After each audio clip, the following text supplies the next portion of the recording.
What did the first docs have that got us here? What did they have? They didn't have 130 years. They didn't have evidence-based. They didn't have research. Lona was talking about the 33 principles. You understand that the first 100 chiropractors, the Stevenson's textbooks didn't come out until 20 years, like 20-some years after the first adjustment. What did they have? They only had two things. They had a philosophy and they had a technique. That's all Dr. Ashworth had. She didn't have years of studies behind her. She didn't have Heidi Havoc. I love Heidi. Heidi's my sister. I love her. Thank God she's doing it. Thank God Lona's doing what she's doing. Thank God you're doing what you're doing. But I want you to put yourself in the very first 100 chiropractors. What did they have? Why did they go out into the public? Why did they go out into their towns and get thrown in jail and get arrested, tarred and feathered? Herbie Reaver, he had some guys, he was taking care of a baseball team from, I forgot what country it was, but what the problem was where he was at, the baseball players were coming from another country and they were dark-skinned. The KKK found out about it and came through Herbie's back door and tried to kill him. They beat him almost to death with a 2x4. For practicing chiropractic, his wife Millie gets a phone call from the hospital, said, you got to come do something with him. He's fighting us. He refuses to take a tetanus shot. That's my hero, right? They had philosophy. They had what Lona was talking about, above, down, inside out. Above, down, there's a universal intelligence that's expressing through all living tissue. And we call that, oh, for God's sake, Sam, I thought we were in a chiropractic office or seminar. We call that innate. Innate. And they had the adjustment. There was so much emphasis. Have you ever watched the old black and white videos of the Palmer School and watch them practice technique? Has anyone ever seen that?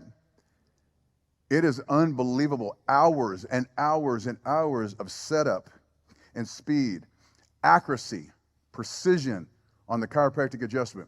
It wasn't a manipulation. If you couldn't specifically adjust perfectly, you didn't graduate.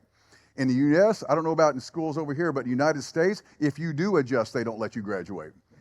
Right? They punish you for it. It's awful. It's awful. I had a student, one of the doctors in my coaching group now, but he was a student at the time. Him and his friend they were in a room, and I won't say what school it is. It doesn't matter. It's like, it could be any school. And they were adjusting each other, and they didn't get the door shut. And it kind of cracked. And one of the teachers, and I know who it is, he come walking down, he glanced there and he saw them adjusting. He runs back to the office and tells on them. They were going to suspend both of them. They were going to kick them both out of school. Not suspend them. They were going to expel them from chiropractic school because they were adjusting each other. Oh, good God. At a chiropractic school, they were going to adjust each other. Don't do that. I got word of it. Now, I'm not saying I'm all that. I have a little bit of pull because I got a great big damn mouth. And I sent a message. One of them called me and said, Doc, this is what they're doing. I said, let me make a phone call. So I called that doctor that went and told on him. I said, listen, all I'm going to say to you is if you do this, I'm coming, and I'm coming with both barrels, and I'm bringing the profession with me. So go ahead, but you are going to suffer the wrath because I will not back down on this one.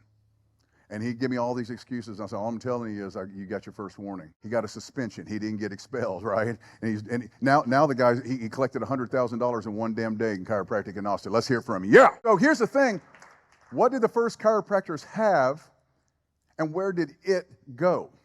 And that's what I want you to start to asking yourself your question. Where did it go? Where did this principle go? Where did this philosophy, this fire, where did it go? What drove Sylva Ashworth in 1919 go to house to house to house?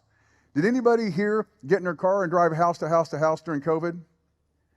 Now, I know the government's different and everything's different today. And in Oklahoma, where I'm from, we got really, really lucky. I didn't have to shut my office. I never wore a damn mask in my office. I didn't social distance in my office. We have a different government in our state, but I'll be damned. And I had patients come in that were pissed. He's not going to put a mask on. And my CA said, he ain't going to wear a mask. Go somewhere else. I'm standing my damn principles. They can go to house to house to house, but they came to my office. Why did they do that? Where did it come from? Here's the thing. This is what I want you guys to understand, that the profession does not want you to know our past. They don't want you to know the principles, and they don't want you to know the sacred trust. The schools don't want you to know that. They don't want it in our country. They damn sure don't want it in like the UK and Canada and the places that I've been. One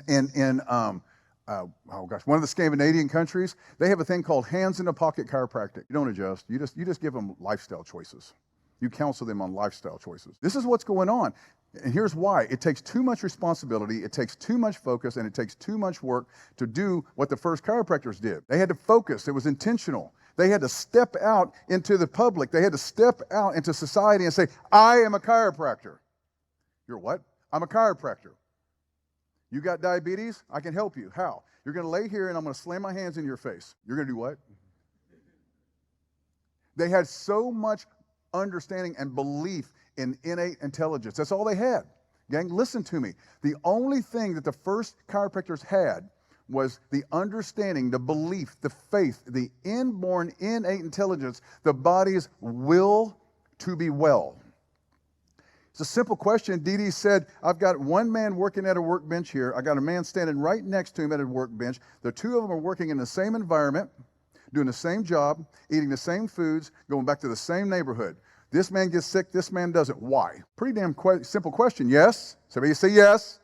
Yeah? All right. And so then what he started figuring out, the body internally has the will to be well. And all it needs is no interference. That's all they had. And we complicate things so much. Gang, listen, I've been, I said, practice for 30 years. And I'm going to talk about it this afternoon. But in 30 years, I never advertised. I never marketed. Ever. I adjusted. 50, 60 new patients a month come pouring through my door. Today's chiropractic is evidence-based. You know, they just, want to make it easy. They want to put EMS on. They want to do diet and lifestyle rehab.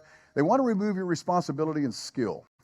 It's this, and a lot of it is this, I don't know about the school over here. I don't know what school y'all went to. I will tell you, New Zealand, where's my New Zealand people? Yeah, badass. You know what? New Zealand Chiropractic School's got it going on. I was really proud to be there. They're speaking chiropractic there. They're speaking it and teaching it.